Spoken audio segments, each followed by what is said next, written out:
Okay, we're going to look at our last topic for this rationals unit, and it's solving rational equations. And if you remember back to adding and subtracting rationals, we have to have common denominators. The same thing applies for rational equations. You got to make sure your common denominators are the same. And then once they are, the denominator is basically ignored. So if we look at this one on the title page, we have 3, 2, and 6. So we can actually make our denominator 6. If we times our first fraction by 2 and our second fraction by 3, so we'd end up getting 2x over 6 plus 3 over 6 equals 3x plus 1 over 6. So now that they're all 6, if all the bottoms are the same, that means the tops have to be equal. So that means all we have to do is actually solve the top equation. So we'd have 2x plus 3 equal to 3x plus 1. If we bring the 2x over and bring the 1 over the other way, so we'd end up getting 2 equals x. And that's it. So that's our answer to the question.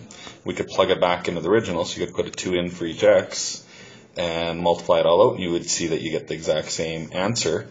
And we don't need to worry about non-permissibles in this case unless our answer is a non-permissible. That's the only time you got to be a little bit careful. So when we're doing our steps, we basically have to have common denominators. So do that first. Again, make sure all your fractions are the same denominator. Then we only need to simplify and solve our numerator only.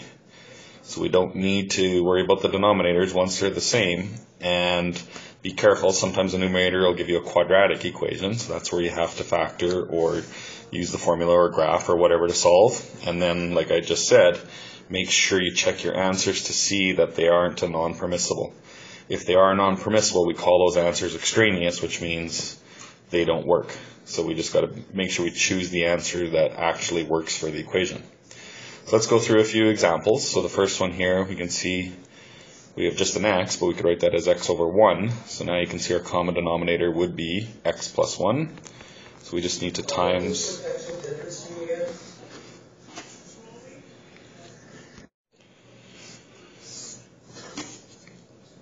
Okay, so for our common denominator, we want to have it as x plus 1, so we just want to multiply the top by x plus 1 and the bottom by x plus 1, so those will be the same denominators.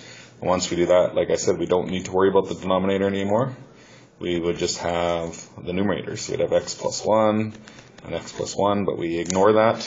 So let's just FOIL out the top. So you'd have x squared plus x, and on the other side we'd have x minus 3. And that's it. So we need to solve that equation. Let's bring the x over. So we'd have x squared. Those will cancel. So we'll have x squared equal to negative 3. And if we try to square root both sides, that means there's no solution. So this one actually doesn't work, which is possible. Sometimes you just won't get an answer that works out. Okay, if it was something like x squared equals 4, then our solutions would be 2 and negative 2. So just like we did before with the last unit, use your quadratic formula, solve by square rooting like I did here, factoring, graphing, whichever. Okay, the next example here, we've got 4 and x on the bottom, so that will be our common denominator. We need to change each fraction to be over 4x. So our first one, you can see we're missing the x, so we times the top by x, will give us x squared. Times the second one by 4, which will give you 28. And the last one we have to times by 4 and x, so that would be 12x. So this one now, our tops will be x squared. Let's bring the 12x over, make it equal to 0. So you can see if we solve this one by factoring, we would get 14 and 2, minus 14 and plus 2. So that means our solutions are positive 14 and negative 2. So we actually get 2 different answers, and both will work in this case to give us the correct answer. So you could plug both of them into the original, and they indeed will work. Okay, let's try a couple more that are a bit harder. So this next one, you can see the denominators look quite a bit different, but if we factor them, just like we did for adding and subtracting, if you factor the bottom, you can see we have x plus 2, x minus 2, 6, x plus 2, x minus 2 again. So everything, our common denominator will be 6, and x plus 2, and x minus 2. So all we have to do is figure out what we're multiplying the top. We won't bother rewriting all the bottoms, we just need the top. So the first one we got the x plus 2, x minus 2. We just need to times it by 6. So that'll give us 12. The second fraction, we got the 6 and x plus 2. We're missing the x minus 2. So if we multiply those out, that would be 10x minus 20. And our last one, we got the x minus 2. We're missing the 6 and the x plus 2. So we'll multiply those out, gives us 6x plus 12.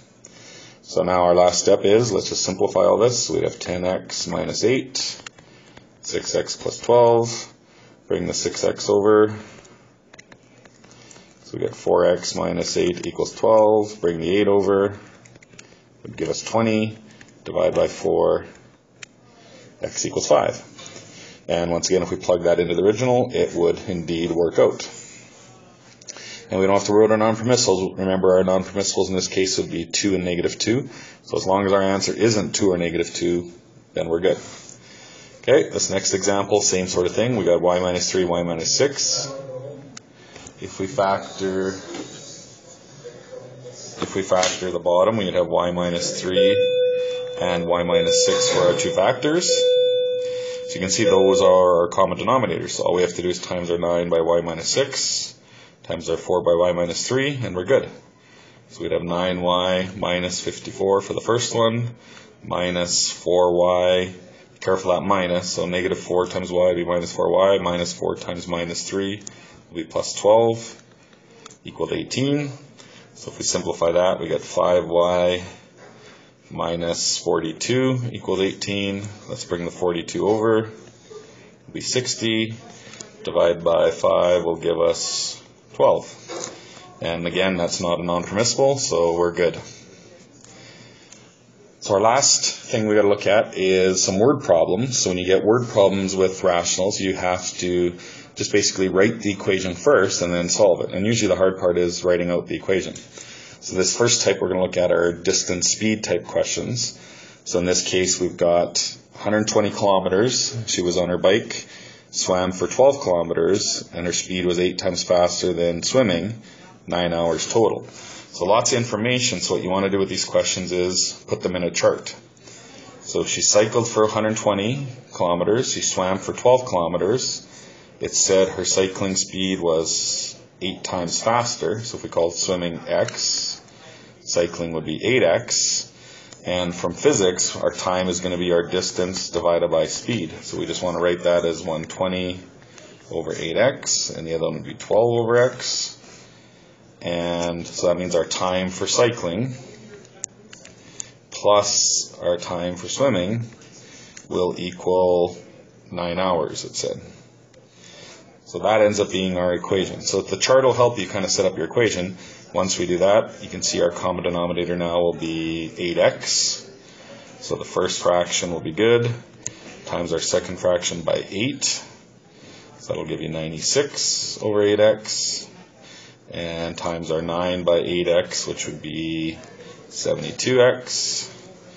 So our equation will simplify to 120 plus 96, which would give us 216 equals 72x. 216 divided by 72 is 3. So what that means is our speed for swimming then is 3, because that's what we called our x. Let's go back to our chart here. So our speed for swimming would be 3. Our speed for cycling will be 24, right? 8 times 3. And we can check that out. So 12 divided by 3 would give us 4 hours. 120 divided by 24 gives us 5 hours. Those do indeed add up to 9 hours. So we're done. So the question was, what was her swimming speed? So in that case, we're just looking for the 3 kilometers per hour. Okay. Another type of question is areas, volumes, things like that. So in this case, we have some sort of rectangular shape. We don't know the length and width, so let's call this L.W, but we do know the area is 144. And it says we're going to change the rectangle so that our width is doubled, so that'll be 2W, and our length is decreased by 12, so L minus 12, and it'll still have the same area. So our new rectangle then will be 2 width times L minus W equals 144. So the trick to this one is we want to solve that equation. So let's write that out. So length times width will equal 144. But the problem is we have two different variables. So if we take our first equation and we go length times width equals 144, we can actually solve for one of those. So it doesn't matter which one. Let's solve for W. So that'd be 144 divided by L. So that's what we're going to substitute in. So in this case, we'd have 2 times 144 over L times L minus 12 equals 144. So if we actually simplify this a little bit, 2 times 144 would be 288 over L times L minus 12. And we can actually multiply that out again. So we'd have 288 minus whatever 288 times 12 is. Let's do that calculation.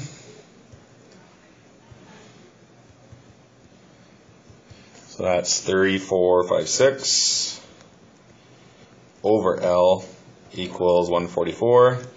So you can see our common denominator in this case is L. So if we times our other two things by L, top and bottom, and that's it. So we would get 288L minus 3456 equals 144L. And let's rearrange that equation. Let's bring the 144 over. So that would be 144L when we subtract. Let's bring the 3456 to the other side. So 3456 divided by 144 equals 24. So if we go back to our original then, that means our original length was 24. Our new length is going to be 24 minus 12, which would be 12. And if we go 144 divided by 24, that gives us a width of 6 originally, and 6 times 2 is 12. So our original rectangle then was 24 by 6. Our new one is 12 by 12. So that's going to be our correct answer. All right, our last type of word problem that's quite common is what I call job sharing. So you can see it says it takes Bob 20 minutes to shovel his driveway, it takes Bill 30 minutes to do the same job. How long would it be if they both do it at the same time? So what you want to be careful with this one is a lot of people just say, well, 20 and 30, if we average those out, you'd get 25 minutes. Well, that doesn't really make sense, because if one guy can take 20, he's not going to take longer if he has somebody helping him. So let's use a little bit of logic again. So if Bob took 20 minutes by himself, and if Bill was the exact same speed, that means it would take them 10 minutes together. Or if they were both the same speed as Bill, so 30 and 30, that would take 15 minutes together. So we're basically going to split somewhere between 10 and 15. So we should get an answer of like 12, 12.5, something around there. So that should be the right answer. So the trick is, how do we get this question? So what we want to do is we want to call X our total time. So if our total time is right around 12 minutes or so, we would say, what percentage does Bob do out of that total time? So if the total time divided by 20 minutes, that would give you Bob's percentage, plus the total time divided by 30 minutes, that would give you Bill's percentage of the job he does, and together they're going to do one complete job. So that ends up being our equation. So if we do common denominators now, our common denominator in this case will be 60. So we would times our first fraction by 3, times our second fraction by 2, and we'd have to times our 1 by 60 as well. So our equation ends up being 3x plus 2x equals 60. So that gives us 5x equals 60, and 60 divided by 5 is 12. So that means the total time it would take them would be 12 minutes. We estimated about 12 and a half, which was the average, but it does make sense because Bob's a little bit quicker, so it should be a little bit less than the 12 and a half. Like 12 and a half would be if they were exactly the same rate. Because Bob's a little bit quicker, it should end up being a little bit quicker. So 12 minutes is our total answer. And that's it. We're done.